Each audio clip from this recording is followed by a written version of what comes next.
Hello, ka channel here to te bai le vekole me so dot skin care kan ya ole tun chuma chon he kum sang ni som ni pali kan lo mang zo don ta de ma ya kumin chung hianin pathian mal som na ka dong na se em ma ya alom ga tia kumin na ka video nung ber to te poni ka renga tu na mi hi mo video hi pani ron ti chwa man sham ka tu ma se ka man don ta lawa tun chuma hian comments ka donte mani skincare free gift kan tia skincare free kan sema comments kami video ka post na comments chen khatte ka ron react dona ka ron share dona chuanin video danga mi te po chu chuan kan share anga chuan sang ni somni pali chunga product tha ka ti te hi kala ron soi lawa chu chu kum tharlam angai to ka ringa huna tep ter ve to reo me hun ka nei lo ve lu to ka buai ve to pa chu wang chuan ka duangin ka ron siam chak thei lawa in mi sia themna kan dila ma se kum thar tir lama chuan kan in shil theiang kan ron siam theiang ti kha kan soi du ni ti chuanin ole tun chuma hian video ka post atanga comments ka don chen khatte ka ron share chuak dona a begin skincare free kan sem ni kha chu wang chuan khoi takina top play million sak don nia ole I phone a hian ke endona hei ni ya comment si som ko pani oma alom em ya kan chu chalok ne comment som ko pani ka donga lomom ka ti khop maya chuanin enge hemi video big khel ka ron thlan na chan ti hi enge ka thil tum ma hian ka thil tum hi a fu che lo nge a dik che lo nge a fu che lo nge le o ti te ngai to na ka nei a chu wang comment sa chang hian mo chu wang chuan ti chun zom chi ni ngem na kum lama te kum thar lama te pathian sa la kan ti le thei ten po lo ni ta se lo ti le thei po ni la kan ti thei ngem ti te kha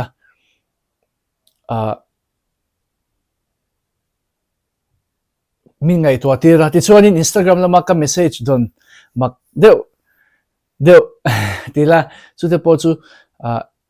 karon soi lang ve don bokani chuanin achena za thi chu nge a zong zong chuanin karon chia chuak don lawa in shiat omang chi in chia ve thei thon nang mani pon in shiat omang chi timeng ron beng dek zal to dang chi kha karon chia don ani ama sabel ahen kapin nge comments ka first comment ang chi kha kapina chuan kha chu kan chia lo menga comments pa ngai nia chuanin adota chang che hen justice for Aizawl khopo na ron intia hi chuanin likes po nei nola chuan reply ta po ha nei nola nia Aizawl pon ho hi min pe ve se adik che te khani ta ni ka ngai to ta thil hanti reng hian thil thaber hi lom thei chuang mi alawa ka tia timang he ke ma thil ti kha a tha ka ti na ni chuang lewin pathian zara ka tianga ka ti ve the kha kalom ve ru thin lu ta chuan kaloma chapon na ni lovin kalom ve venga enge thil chha ka ti ve ni ka in sia timayang mi te angin thil chapui pui chu ni lo ma se ka pha kang to ka thil chha ti ve ni kan sia ma se a chaber hi lom thei lo ti kha a ron proof chiang view in ka share he comment sianin a chan chu Aizawl la ka ma Aizawl pon tan chuan local har ve ve nga chuanin ka group vela de chuanin ka post a engtik nge Aizawl pon ho hi in ron zin don te po chu ka ti ve ni chu mo ma se a chen kha an ron zin hun tu ron chiang lawa chen school chu laman yang an tiani som pang an lam kha chu atai lu tuk to ke ma tan khan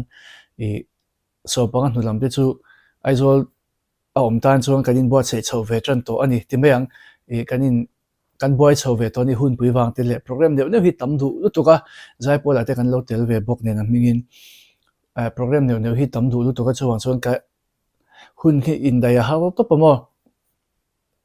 kha wang khanin atlai belani som pali kan ti khani ta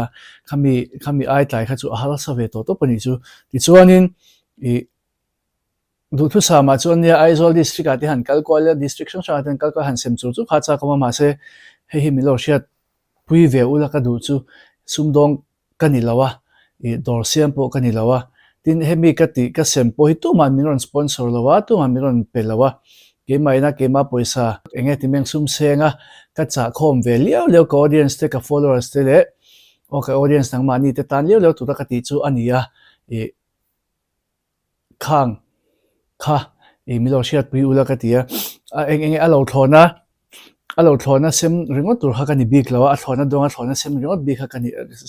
อาทอนะดงอาทอนะเซมริงอฮักกันนี่บิ๊กแล้วที่ค่ะมิโลเชียตปุยอุลกจัดเห็นเวกันเนี่ยเองมาค่ะสปอนเซอร์น่าอมแล้ววะก็เซมโดนนี่คันฟ็อกสเทลกับเบียโอ้จุดเด็ดจูมิโลชิโลนี่จูการันทอนเบลเวตุเจนี่อันตีติจูมาเซเอาไว้ขัดหน้าขัดจนี่มานี่อันตี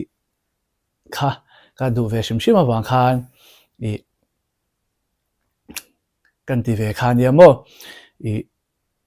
อารมณ์ก็มินไงหลุดสักรอนกัลเทเราตั้มตะกันนมการรอนกัลเทปนออกมาเบสไอนั่นตั้มที่เมียงเฮกเบสไอพักบักดินทิลลมมันเนี่ยทิลฉลามโอ้วินาลำนี่แล้ววะลมเราเนี่ยลำนี่แล้วทิลฉลามมันเนี่ยก็ลมตัวปะขัดยังจารอนกัลเทก็มีจังหิจวงรอนกัลเทก็ลมตัวปะฟรีกิฟสกินแคร์เตปกันดินเป็นได้เทก็ลมเมมบอกกันนี่ที่ส่วนนี้ไอโซขบวนฮีก็วิดีโอเราเอ็นสปอร์ตส่วนนี้เงี้ยอินกันเองก็ดิสคันกดมังนะสัตว์พออินนี่กันเองจู่วางส่วนเราอินเชียอุลกระดูจู่โมเราอินเชียอุลกระดูจู่เฮก็ฟรีกิฟต์ที่เฮียนอินซาร์ฟรีกิฟต์ที่เทกันนี่ที่ข้าเราอินเชียอุลาจู่เองเฮฟรีกิฟต์ก็ที่สกินแคร์ก็เสมาเฮียนอินเทลเวดงตัวอินนี่เราไม่เทมาเสียท่าอินทอท่าทอตัวอินเทลที่เขาเราอินเชอร์โอ้ค่ะมีแต่ตันมาสมในอินนี่ที่นั่นนี่โอ้มีแต่ตันมาสมในนี่เองอินเราอินเชอร์เราก็มาเสียเกมมากัลคลังคานมีแต่ตันมาสมในอินนี่กันที่เดียวสุดไม่เงี้ยสุดอย่างส่วนนี้อาเซียนที่ทำเทียนกันเองอินรูดพอเราหน้าวิวไม่เทียอินเราล้มเราวิวแต่พอในเทมาเสียขัดที่สองขันลงไงตัวละอาจารย์จู่in this ka enge ka channel in lo en mangte ka channel in lo view te mo khati ang changa paisa lo lut ve bek khak te kha ka lo khola te khan product sem the to te kha ka cha theya tunchuma product som real vel ka cha khol theya pathian zara le min du sakna zara na kuma de chona pung le zol the tu ra ngai la o chan kha lo la ve zel la views la ma te subscribe la ma te le this kan ko man kheng te po khanin chan kha mi lo lak pui la ai tam te po kan sem chu chu thei to nga adai zai zok te point kan sem thei be sei la kan ti le thei te ni chuan pathian sa dam chon ti le nge ka tu ma se ka ti le kherang em ti chu ka soi lok thei bik lawa malam hun ani eng ma soi lok thei lawa tum na chu oma ti chuanin ai zo khopon bik boka hen soi le tai la ka tang review comments pa tan ma se hemi comments si tam tu ka Instagram thlengin Instagram ka post na video thleng te le DM thlengin le WhatsApp thlengin WhatsApp group member thlengin mo WhatsApp group te thlengin ai zo pon tan ti ve ro se tiang che kha ma ai zo pon han ti ton kha zo ai zo pon hi zu zau to lu tu ka entin nge ka tu ke ma po kha ke re lu ka seng ve na sai chu inron comment sa chang te po khan mo entin nge ai zo po hi lo sem ve don tar po ni re ne te kan yang o chimlam sem don lung le in hat to pila an local khom le theom chuang si lo ti te ka ngai to ti chuanin khatiang te khan a district te khan han in ngot to pila an local khom tu ma khan local khom le theom tak chuang si lo ti na relu de ka ne chen chu khosang changa ron pan khom tho kha ngai do na khatiang te ni wang khan har sa ve to pani chu wang chuan soita ang kha din ka channel tin lo view chata discount ko tin lo man chat kha chuan ai kal lak thei tur khopatam ai ka tun chu ma han ai kal lak thei lo kan ti to pa chan chu in lak sak kan om kha chuanin kanin dei kha ka ring lawa product sa tam lawa mo za po thling lawa ti ro kan sem tur kha tam lo chuang chuan kan ti le thei te ni chuan khatiang ai kal te po lak thei tur hisap atam thei tur khan in views lama han chan lo la ve ru audience te ka channel subscriber te lo chang channel mi lo ngai vele de ole ka ngai ni views lama khan ti chuanin da ka kalang kan soi ve mai ange thil a thlona don chu an du ma se video lang du lo ti vel hi chu chul ka ti lo a za thak lo lut tuk an te hi chu i video lan hi vlog ani hi chuanin chen khathian lan nuam ti pol kan om a chen khathian lan nuam ti lo pol kan om boka kha chu soi thei om lo a ma se a ron soi hi chu a thavia to comment si chu za thak na khawm chuang me lo wa lo lan kha mi comment mi vlog ka lo lan te pokin je pokan lang lop lo pa te ro mi vlog ka te pokan lang china a za thak mi lo wa ai nge camera ma lo kim ki choi choi te nan lo so kha ma se mishing mi je nang lo kha chu kan soi thei chuang mi lo la te heng thil man to tak a thlon to pa han sem chu avan ro pm mal som na ni ron tia ka lom khop mai mal som na kani em chu ka shelo ma se ka audience te tam tak hi mal som na thlen tu in ni ve ti kha ka soi to ka o in ni ve ti kha lo sharu boy sang pui ren the iwan thil phal ve o lo dam chala pathian in mal som na tam takin vur che ro se ron te ka lom khop mai pakhat le hi aizol ho te chuan ho sa anti toila anal thingtlanga kan mamo zo konpi milo thon ve ro ron te an china mi ang de tho khai chin relate aizol pon tan tiang de tho khania ka chana po khan china mi ang de tho khania amal malen thon don so kain thon seng don si lawa tin ma se atira ron se aizol ho te chuan ho sa anti toila anal ti hi aningot big chuang mi alo ne o aizol mi hi kan ho sa vek lawa khosa khar sa tak tak po kan om nual ani aizol a hian tin ti toy te po hi anal vek big lawa vun te po a thavek big chuang mi alawa mania ron kal tek te phei kha chu i an vun kha i tong moi lo ni lo se tu ma lo in ngai bel chuang lo se ange ami mal khan tu ma ka va she chiang chuang lawa ma se i a ron kal te tamzo ka mu ga chuan an van ma mo ve ti kha ka nei ve an ma mo don ni hi an lo ma mo don ni hi ti ang kha ka nei ve tlat an nual ka nei ve pon lein an nual lo ka la khan mo chu chu i aizol ti wang khan i nal mel cha ngo tu da khan ti to nal mel cha le enge mai bolong ngo to de khan lo nga enge ani chuang mi lo ne o ti chuanin in thon ang hi chu har sa ve khop mai chan chu sum dong ka ni lo wang hian thil thon mai thei kha ka ni big lawa te ro product se po ka ni big chuang me lo ki ka bom te po ki arwa khei hoi to ni ki mo ka sem na khan ti chuanin ada ka kal lenga kalau ma se ka subscribe na che re to chuan ka chale mek bok i felu tu midang tan ma som lo ni zel ro kalau me hetiang rang mani wang hian mon nang mani wang hian chanem milo ngai pui thina wang hian ania hetiang thil kan ti thei chu na china ka ron so intel ve ka ti na chia kha ron confirm ta chen he kalau chale mek discount po kalau chale mek bok ron ti chang hian a chiang view in ka share in lo tel ve tu na a comments ka chia zo rin pui mo hei po hi ka sem thei free gift ka sem thei na chana khan a tel ti kha chiang em mai ni ni china ka son soi tong khan mo ti chuanin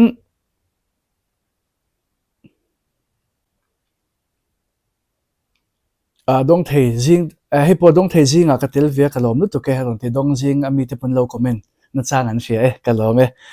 ka lom pui bok che kai po ka lom cái đi thỉnh klang làm tan chuan kal ve ngai na om lo ni ron tia nia ngai na om lo chu ni mai ang chu i han ti vak ngai na kham lo ma se video te po group whatsapp group in on page on ka soilok ve ni ka silok ve ka sem don chu ti khati ti ka soilok ve dewa ani tak chu ka soi thei lo ma se sem ka tum thu te chu ka soi rive fo mo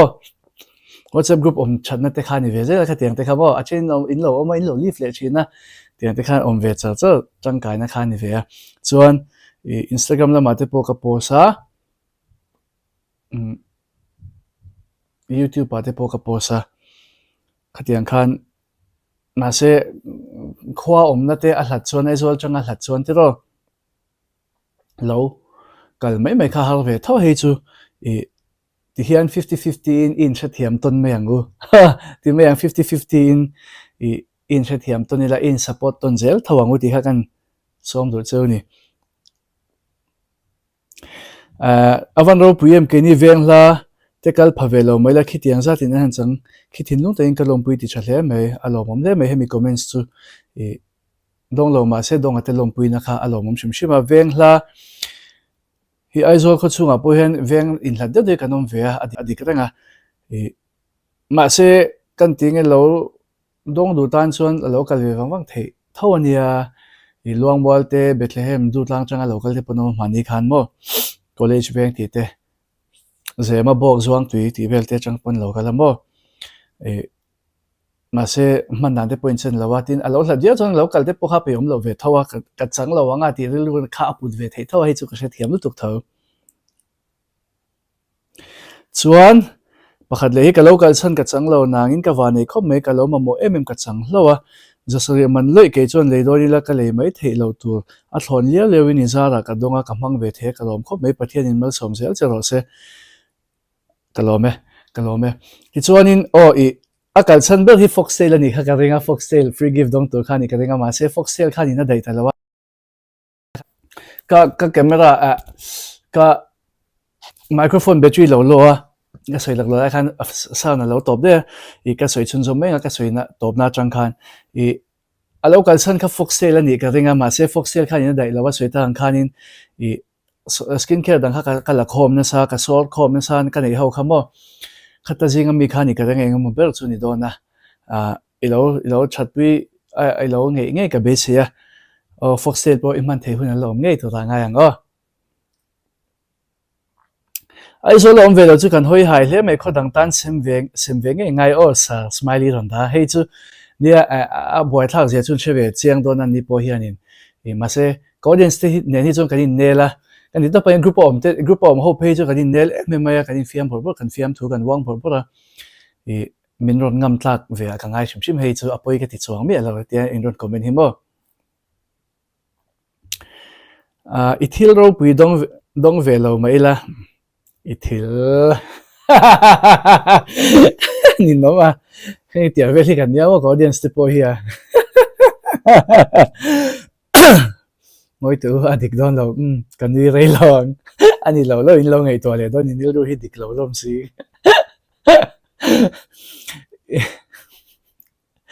ithil ti ro pui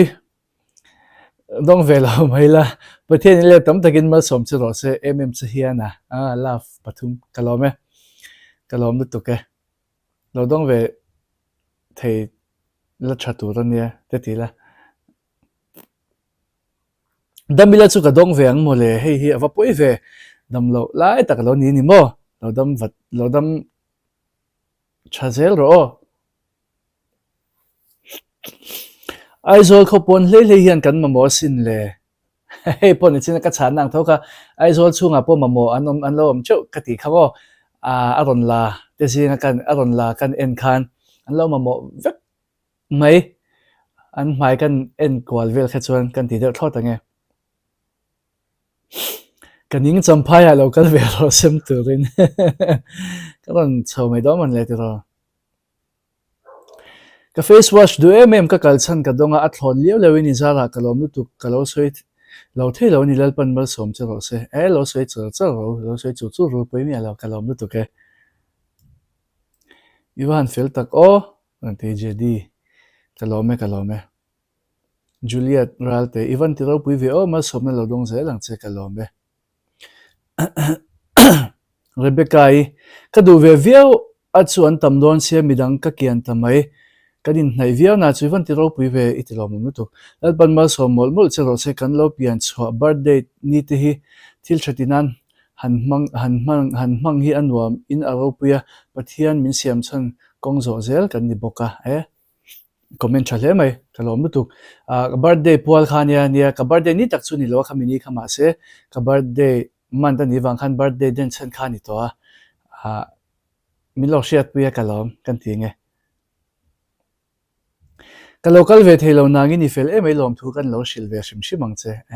alom khop mai mi lo du sak china kalom tu a cha khop mai moisturizer kala ve aranti awalom ve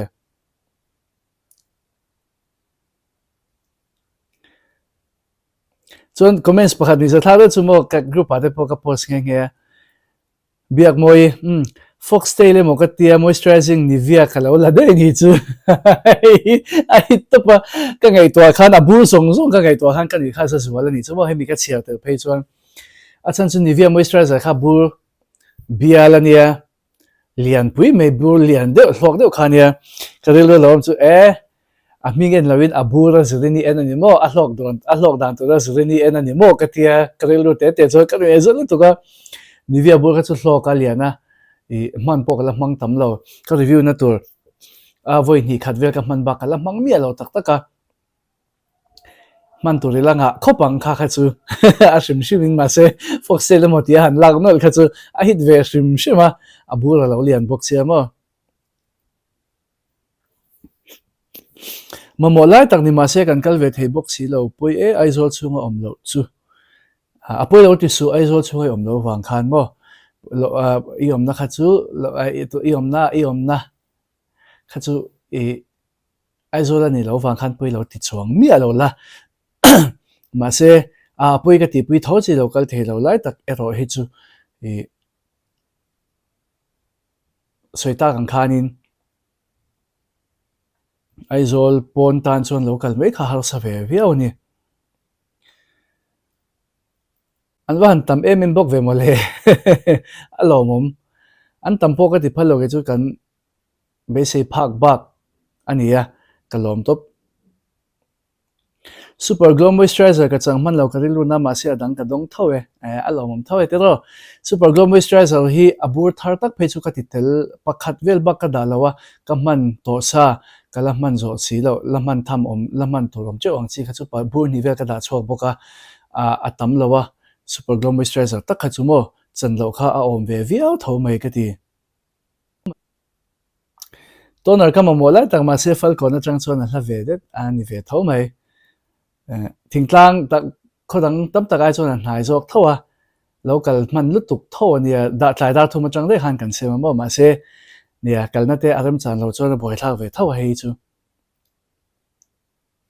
mutlai ho hi point om no la ka mu ve che ka tlai a poi to phe hi mo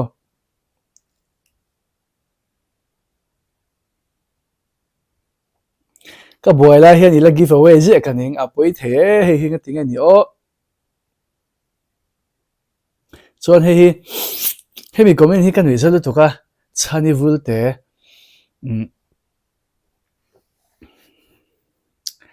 pathian chau ring ru doctor poni lo hi chu ring du su ron te renga da skin care a thloning kan sewa heti lai tak hi chu ka thiam lo etedan ka video dang skin care products ka ti na te skin care products ka review na te mo skin care chungchang ka soini tle bun en kol na lam ka soini chuan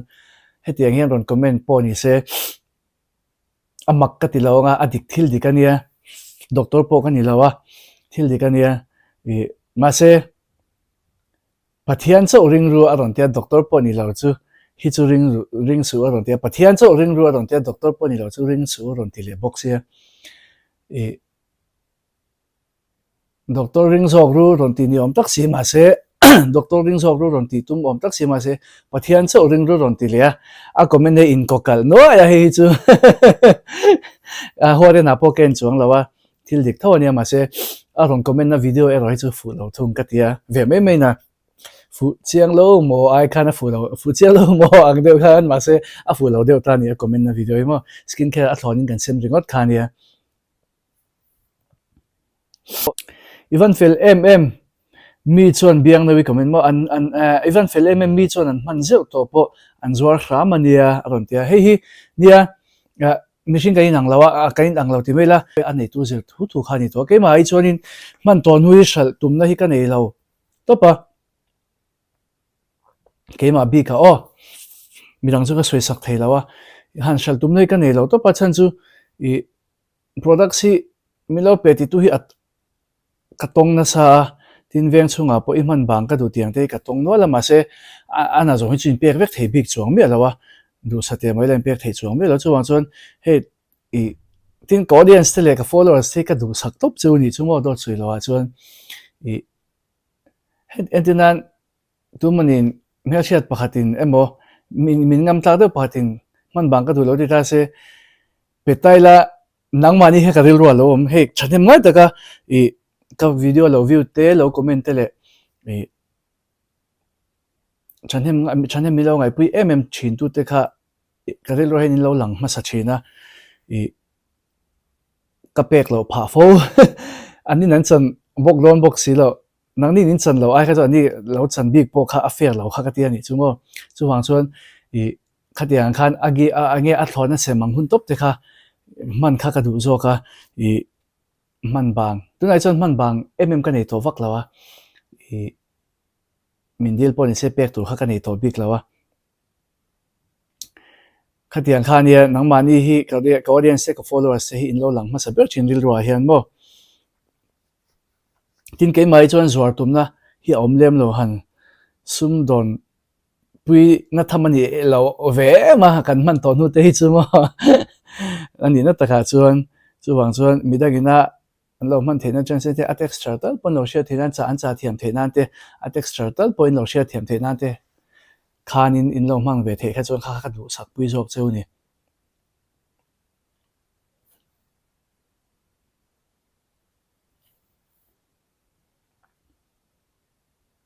kal ve man lo poi lu tuk poi top oi lo she vela chadur ka du ve sin le she tlai hei po poi top sar ibula hian ron kelin a ron le top them le stock ka nei ve zo zo china I ale o veng chung chen ka ti chen ron la ve zo zo chin ron lam ve zo zo china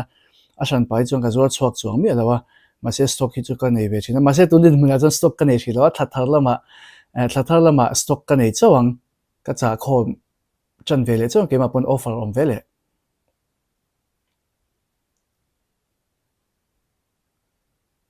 Franco anu ka fouling vele anu ame o hei chenom nu ne aw lo khamo min support tur achunga ka lom viau ani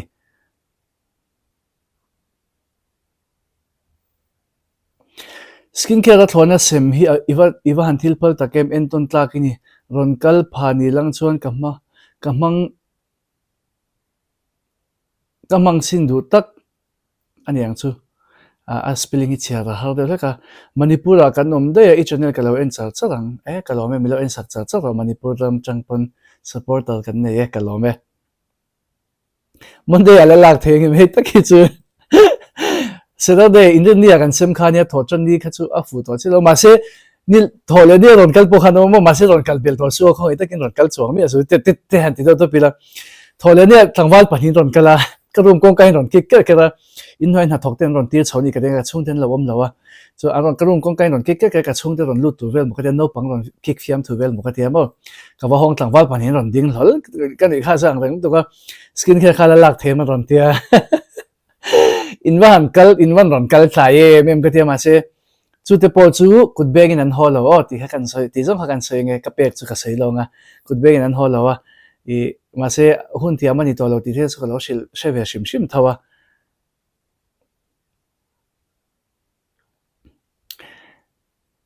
RCT pachuo kalome ka change ke pon email chat mezia chu awan lo mom ve ataka in mail trying ti chu alo mom dang dai ve shim kalome a engte wa chu kani chuang mi alo mail chat dia te mi lo tu mange engte wa chu kani chuang mi lo ma se kalom me sang ti kleng elak the apoi top sia thau hi mo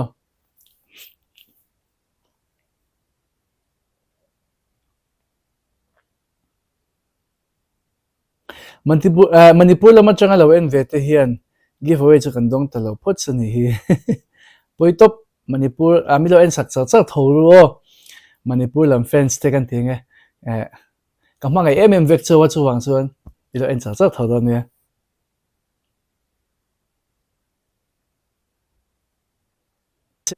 justice for du ma se kal ve man lo hi chu kal ve man lo hi chu du anatok lo kangai khodang changa ron kal cha ke du pon oma kal har sa kho muna kho muna kal man lo hi chu du dana na tok lo wa kangai do hlek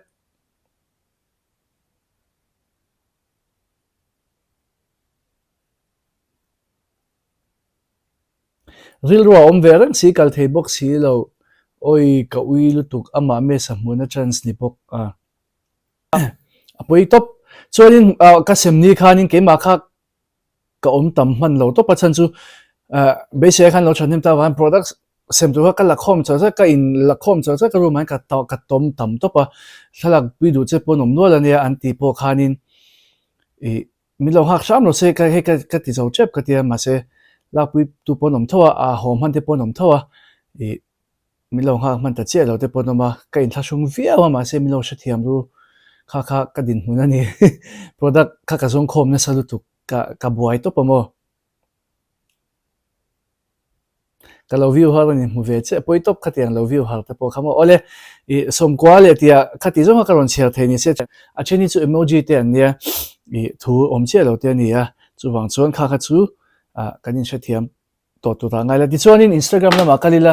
comment share chu du tok shi phot mela video dang mi ka pakai lo me anga reilu tuk don Instagram la ma nge I thil ka nge ka surprise em chu kan ti nge hey discount code te kan lo nei ve a kan lo siam ve a I zona te po milo zota kanin recommend a kanin changa kanin reply a kanin recommend china tin discount code te po link te po kanin send china ni a chul chuan tiang khan milo man sak ve zel china kalome me ya ti chuanin chum kha chu tlangwal pakhat hian in miron bia chuan a skin problem te miron zot chawa man tur ka lo recommend no la chuan link ka nei na omangang te po ka thon tel ngal bokani chuan in link miron thon ro chu ti milo ma se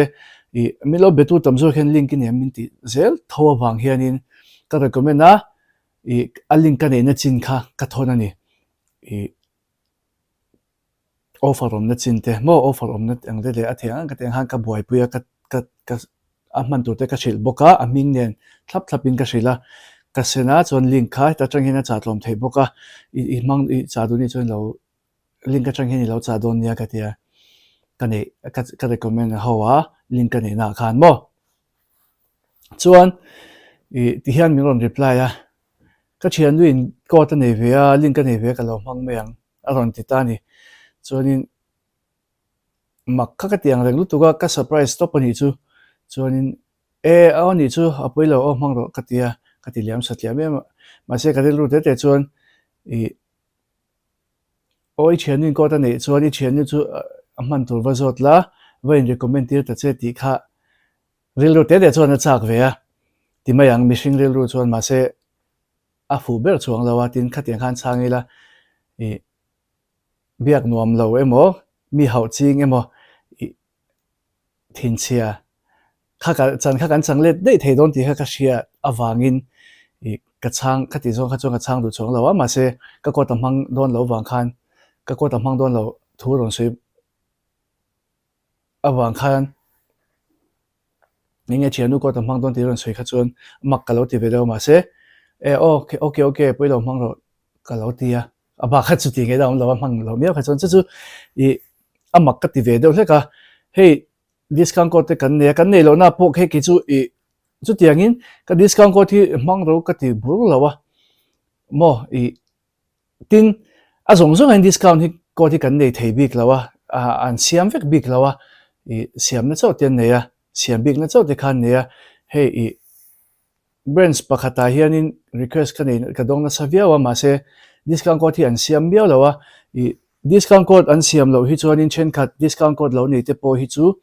anin link puya anin partner puya an mani minganga discount code an nei ma se I discount code nei satya hlok na ange a discount code nei tu tan hlok nom chuang me lo I tia video an siam man chau in peng te po kha ni ve thina chuwang chuan I discount code nei thei nai chong ka nei ve viawa Indian skincare a page on brands a page on mo ani thelo na hi chu ka try ve ngat pon an la siam biao lo wang hian a hal sa ve khopa I ti ngai na a om lo ve viau tho ni han ti top maila I han ti chem ngai na kha om lo ni an siam biao lo wang khan mo ma se I an discount nge min an products they do nan chuan mi channel a khan discount code te an va siam sak thawa ma se channel nei tu tan engma changkai na hlok na om chuang lo khan khatiang vel khan ni ve thawa tiang partnership te khan ni ve thina I khatiang anga ti kha chu I ka nei lem lawa ka nei lawa I Chic New Chicks kha kan soinga Chic New Chicks mania glutathione le an seram karon review kha khatiang kha paid partnership ania ka discount code an siama ma se engma a hlona ka tonglo video pakhat ka siam man chau khamin pe khatiang vel khania mo e ka discount code in lo mang ve to ani chon ti khan in lo mang ani deuh top ke engma commission kha lut lo khatiang kha ani wang khan e discount code a zong zong nei po kha omlo ve chen lu tu kan ni chu ma se e brand slam mina miron discount code miron pe lo pe chon vani dot te kha ha ve e brands danga he discount code kan nei na te chu dot en kite foxtel te plum te heng hawa hi chuanin e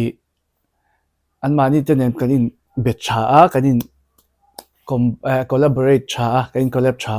khata changa nei the kha kan nia chu wang chuan e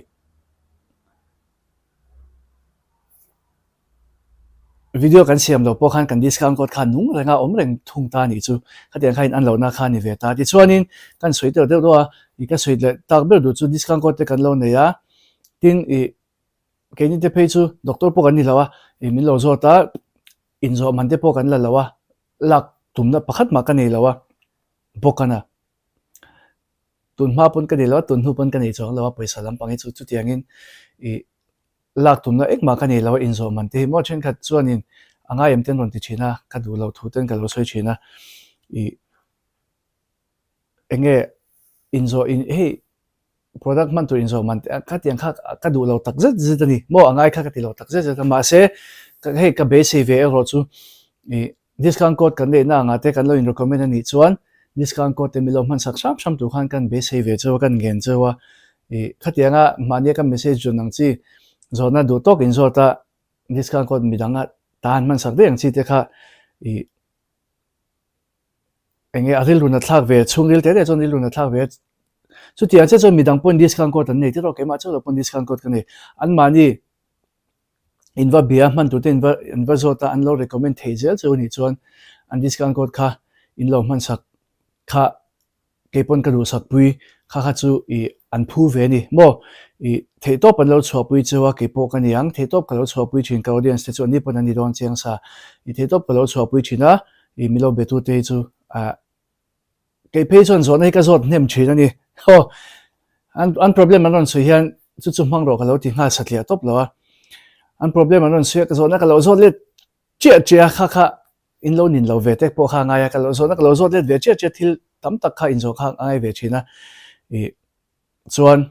chu ta chang chuan discount code kan nei na a cha akashiat man tu rom chuan ka pe maya discount code mi khel lo po man tu cha enge ka discount code mi ka discount code kan nei na product sa khan man si om vak lo ni ka ti chuan adang ka kom hu maya chuan in cha tlom na te chu kan lo du tlang puya a cha ta wang hian kan du tlang pui ma se a bikin Indian skincare lo pe chu kan lo nei vak bik lawa alo har sa deu china chu wang chuan cha tlom na kha kan zon sak shama I kan nei na te po kan nei lo na te po ka recommend bor bora kan nei lo na pe chuan Mizo skincare Korean skincare zuar hian kan zuar tlom tlang puya an zuar tlom tlang puya kan ti ti ringa chu an zuar tlom tlang pu chuan a zuar tlom ka sia te ka recommend vele ta chena ni kema pe hi chuan in mo ka tiang khan in discount code kan nei lo na pe chuan a tlom tu rang ha ka da pui ve ka tiang khan chan chu skincare hau tak zia hre chiang ber tu te jinga mi kan yang ka soi so ka ring lawa I bani khatlek le a hau tak ti po ka sia chu wang chuan I atlom le cha kha ka du sak pui chu ni ka discount code ka recommend ka discount code man the na chen ka recommend chin na chan po hi a lo tlom chin wang ani ya a hau tak lo the dan tu rang bera a cha si ka du pui chin si chu wang a han recommend chin chu ka ni bok ta I chu wang chuan kha te po kham lo shat pi ve sim chum la kan duwa I chuanin I he kuma top dona pathian sala kum top kan lo shwai kan lo ka pathian sala kum top kan lo thleng ta der chu nia I ka channel milo support na zong zong ale milo view saka chanhem ngai taka discount code kum ti ro changa kum thona milo man sak chin tu te chuwa kha in sa vai lom thu ka se kum thara chuan thil chadeu ka ran sei dona discount code mang tu te tan po thil thadeu karan soido na chu wang chuan kum thara po milo en chun zom zelula o kum hlui dam taka in thaliam thenan le kum thar dam taka in mana in hua thlen thenan in za vai ndu sangna ka hlana chu ka subscriber le ka audience zong zong ka viewer zong zong te o chuan in pathian ma sona tam tak lo dongula hun sani somni pali hlim le lom taka in khar thenan du sangna ka hlana chu chuan in ka channel te milo subscribe ka video te milo like ka milo share sak nge tin kan som non le chuwa video le pega kain mle cheu don nia